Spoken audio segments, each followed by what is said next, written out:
Hello दोस्तों। हम लोगों को अपने जीवन काल में कभी न कभी कोई ना कोई बीमारी ज़रूर हुई होगी और उस बीमारी से हम लोगों ने अपनी जान भी बचा ली होगी। लेकिन कई लोग अपनी जान नहीं बचा पाते हैं और उस बीमारी से उनकी मृत्यु भी हो जाती है। दोस्तों, अगर किसी को बीमारी हो जाए तो ये बहुत ही तकलीफ़देह और नुकसानदायक होता है। खासकर बच्चे इससे बहुत ही ज़्यादा प्रभावित होते हैं और बच्चों को कोई ना कोई बीमारी अक्सर लगी ही रहती है और उस बीमारी की वजह से बच्चे काफ़ी परेशान होते हैं और उस बच्चों के साथ साथ उनके माता पिता या उनके और अन्य गार्जियन भी बहुत ही परेशान होते हैं, क्योंकि घर का बच्चा यदि बीमार हो जाए तो सबको बहुत ही तकलीफ़ होती है। दोस्तों, ये बीमारी बहुत ही परेशानी वाली होती है और इस बीमारी से सभी न सभी को अवश्य कभी न कभी पाला ज़रूर पड़ा होगा। और यदि किसी को बीमारी हो भी जाती है तो हम अक्सर अन्य प्रकार के दवाओं का सेवन करते हैं। ये दवाएं या तो हमें कोई डॉक्टर अवेलेबल कराता है या कभी कभार इन दवाओं का हम खुद भी सेवन करके अपनी बीमारी को दूर भगा सकते हैं और यह दवाएं हमारी उस बीमारी में काम भी आती हैं और उस बीमारी को ठीक भी कर देती हैं।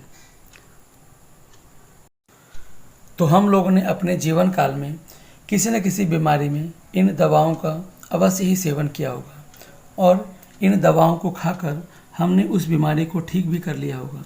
परंतु इन दवाओं के उपयोग के अलावा एक चीज़ और हमें बीमारी से दूर भगाती है और वह है इंजेक्शन।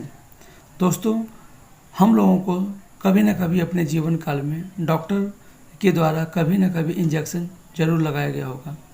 परंतु इंजेक्शन लगाते समय क्या आपने इस बात को गौर किया है कि डॉक्टर उस इंजेक्शन को लगाने से पहले उसको हिलाता है, ठोकता है या उसमें से कुछ गैस निकालने की कोशिश करता है और तब जाकर के उस इंजेक्शन को हमें हमारे शरीर में इंजेक्ट करता है। क्या आप यह जानते हैं कि आखिर ये डॉक्टर इंजेक्शन को लगाने से पहले उसमें से गैस क्यों निकालते हैं? और यदि नहीं जानते हैं तो चलिए आज के इस वीडियो में यह जानने की कोशिश करते हैं कि आखिर डॉक्टर इंजेक्शन लगाने से पहले उसमें उपस्थित गैस को क्यों निकालते हैं। दोस्तों, आपको यह बात तो पता ही होगी कि किसी भी खाली जगह पे गैस अपने आप भर जाती है और इस तरह से यदि इंजेक्शन में हम दवा को इंजेक्ट करते हैं तो उस दवा के साथ साथ कुछ मात्रा में गैस भी उस दवा में पहुंच जाती है और यदि इस गैस वाली दवा को किसी पेशेंट के अंदर इंजेक्ट कर दिया जाए तो उसकी नसों में जब ये हवा या गैस के बुलबुले प्रवेश करेंगे तो उसको बहुत ही तकलीफ़ होगी और अन्य बहुत सारी प्रॉब्लम से उसको सामना करना पड़ेगा, क्योंकि यदि यह बुलबुले उसके दिमाग तक पहुंच जाएं खून के रास्ते से तो उसके दिमाग में बहुत ही प्रॉब्लम क्रिएट कर सकते हैं, जिसके कारण उस पेशेंट की मृत्यु भी हो सकती है। इसी प्रकार यदि यह हवा के बुलबुले उस पेशेंट के हार्ट तक भी पहुंच जाएं और वहां पहुंच करके यदि वो बुलबुले फूट जाएं तो इससे भी उस पेशेंट की मृत्यु हो सकती है। अतः हमें कभी भी गैस वाले इंजेक्शन का प्रयोग किसी भी पेशेंट के साथ नहीं करना चाहिए। इसी प्रकार एक बात और उठ सकती है कि यदि हम किसी पेशेंट को इंजेक्शन में पानी भर कर लगा दें तो क्या होगा। दोस्तों, यदि किसी पेशेंट को पानी वाला इंजेक्शन भी लगा दिया जाए तो अगर इंट्रावीनस इंजेक्शन लगाया जाए अर्थात उसकी खून में उसको सीधे प्रवेश करा दिया जाए तो यह पानी, क्योंकि हाइपोटोनिक होता है, क्योंकि जल की अपेक्षा जो खून होता है वो हाइपरटोनिक सॉल्यूशन होता है, तो हाइपोटोनिक वाटर की वजह से यह ऑस्मोसिस की क्रिया होगी और पानी जो होगा वो आरबीसी या बाकी के अन्य सेल्स में प्रवेश कर जाएगा, जिसके कारण वो सेल फट जाएंगे और इससे उस पेशेंट को काफ़ी नुकसान होगा। ऑस्मोसिस की प्रोसेस समझने के लिए इस चित्र को ध्यान से देखिए। दोस्तों, ऑस्मोसिस की प्रोसेस में एक सेमी परमिएबल मेम्ब्रेन होती है। यह सेमी परमिएबल मेम्ब्रेन एक ऐसी मेम्ब्रेन होती है जिससे होकर केवल जल के कण ही आर पार जा सकते हैं और बाकी किसी अन्य कण को ये प्रवेश देने से रोक देता है। और जब इस सेमी परमेबल मेम्ब्रेन से एक सॉल्यूशन और एक सॉल्वेंट को अलग कर दिया जाता है तो अपने आप कंसंट्रेशन ग्रेडियंट यानी सांद्रताओं के अंतर के कारण सॉल्वेंट यानी विलायक से जल के कण सॉल्यूशन यानी विलयन की तरफ जाने लगते हैं और यह प्रक्रिया